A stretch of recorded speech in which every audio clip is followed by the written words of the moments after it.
Oke, sahabat Stek Indonesia, balik lagi dengan saya Denny Setiawan selaku Tactical Sport Indonesia. Nah, pada hari ini saya akan memberikan tutorial bagaimana cara membuat job alat Stek Armor 3. Nah, untuk tampilan awalnya seperti ini dengan kondisi alat sudah nyala. Jika kita alatnya ini mati ya, teman-teman nanti bisa tekan tombol power yang keypad warna hijau atau di pojok kanan atas. Nah, pertama-tama kita masuk ke menu terlebih dahulu. Lalu di sini kita masuk ke menu data collect. Di sini teman-teman bisa memasukkan nama ataupun angka. Dan jika di sini kan hurufnya masih alfabet, jika kita ingin menginput angka, teman-teman bisa ubah menjadi number atau tekan F3. Nah, misalkan kita akan memasukkan stack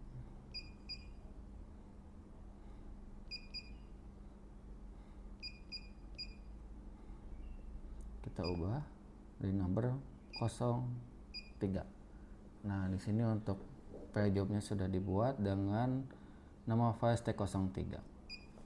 Nah, lalu di sini masuk ke menu data collect akan tampil F1 input OCCPT, ada input backshot, ada measure, lalu ada select file, ada resection, ada input kode, ada konfigurasi. Nah, di sini untuk tekan F1 itu menu untuk kita memasukkan identitas alat tersebut berdiri di titik apakah alat tersebut. Nah, misalkan di sini kita di poin 1. Lalu untuk kodenya teman-teman bisa menyesuaikan di lapangan. Jika kita berdirinya kita asumsikan untuk alat stack ini berdiri di BM01. Nah, teman-teman bisa dimasukkan. Untuk menghapus teman-teman bisa tekan back atau F1. Nah, di sini kita ubah lagi BM untuk menghapus di sini. Tekan BM. Kita ubah lagi alfabet ke number lalu 01. Lalu ada instrumen height, kita memasukkan tinggi alat tersebut. Bisa diukur dari patok sampai si alat tersebut tingginya berapa. Nah, di sini untuk tinggi alatnya kita asumsikan di 1,5 saja. Lalu kita enter. Nah, di sini tampilan untuk input OCCPT seperti ini. Lalu kita masuk ke OCC untuk menginput koordinat alat tersebut. Tekan OCC, lalu kita tekan NEZ. Nah, lalu di sini kita diinformasikan untuk menginput koordinat dari BM tersebut. Nah, untuk BM tersebut teman-teman bisa input menyesuaikan nilai angka di BM tersebut. Kita asumsikan untuk BM01 di misalkan 1000. Lalu NEZ-nya 1000. Untuk elevasi di 100 misalkan. Nah, di sini untuk identitas alat untuk berdiri di BM1 sudah diinput dari poin, kode, tinggi alat beserta koordinatnya. Jika sudah kita tekan save. Nah, di sini kita yes supaya data tersebut tersimpan.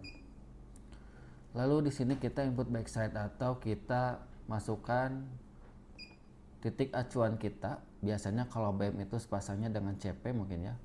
Di sini kita poinnya diubah dengan poin 2. Lalu dengan kodenya kita ubah. Misalkan dari CP 01. Lalu untuk reflector height, di sini untuk tinggi alat si backside-nya itu berapa sih? Nah, teman-teman bisa diukur menyesuaikan di lapangan untuk tinggi si backside-nya. Misalkan backside-nya di 1,5 juga. Nah, di sini untuk memasukkan koordinat, teman-teman bisa di miss di BS dulu. BS tekan F3. Lalu NEZ. Nah, di sini teman-teman bisa input koordinatnya. Misalkan saya input di 1100. Di sininya E-nya ST-nya di 1100 juga. Dengan tingginya berapa sih di lapangan? Nah, misalkan kita sesuaikan ya di 100. Nah, lalu di sini ada AIM BS HA, yaitu artinya kita memasukkan azimut alat tersebut. Nah, jika kita sudah mengetahui, kita bisa tekan yes. Kita asumsikan untuk azimut alat ini di 45 derajat. Kita yes. Lalu jika kita ingin no set, teman-teman bisa no set juga di sini. Lalu jika ingin mengambil data secara langsung, bisa di sini mau angle, SD atau NZ. Bedanya apa? Kalau angle itu pengambilan datanya hanya sudut saja, yaitu vertikal dan horizontal. Jika SD kita pengambilan datanya ada sudutnya itu vertikal, horizontal beserta jaraknya. Lalu jika NEZ itu pengambilan datanya itu langsung koordinat. kita coba ambil datanya, misalkan NEZ.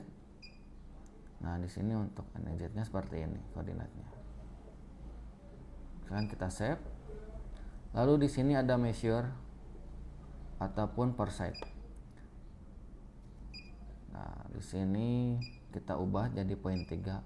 Lalu di sini untuk kode, teman-teman bisa menyesuaikan pengambilan data di lapangannya seperti apa. Jika teman-teman mengambil datanya jalan, mungkin kodenya bisa diubah menjadi jalan juga.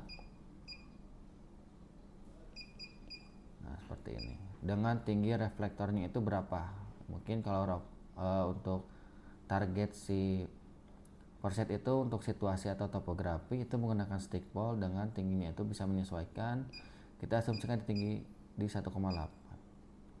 Lalu untuk pengambilan datanya teman-teman bisa miss. Ada beberapa pilihan juga. Mau pengambilan datanya mau langsung koordinat, bisa tekan NEZ. Atau miss datanya kita menggunakan SD. Jadi pengambilan datanya itu sudut dan jarak. Kalau kita pengambilannya angle, itu hanya mengambil sudutnya saja. Lalu kita misalkan ngambil data NEZ lagi, dia langsung koordinat. Nah, di sini untuk iconnya kita menggunakan laser. Dia pengukurannya laser tersebut tidak menggunakan prisma, jadi laser tersebut. Lalu rip ataupun repeat, jadi kita nggak perlu langsung pencet miss SD. Nah, jadi kita bisa langsung F4, repeat langsung. Untuk pengambilan datanya mungkin lebih cepat.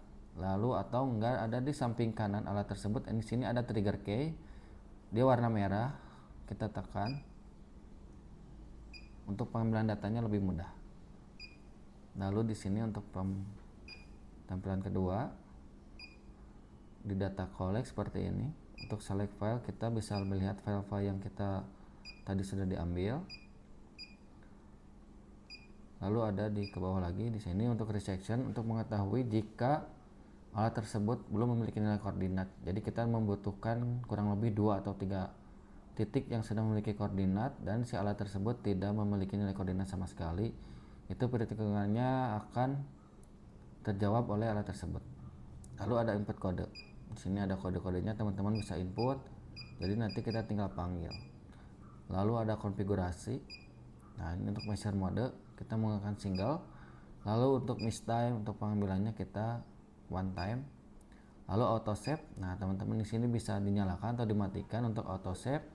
Jika tidak, nanti pada saat kita pengambilan data, kita akan diinformasikan untuk pengambilan data secara manual atau menyimpan data secara manual.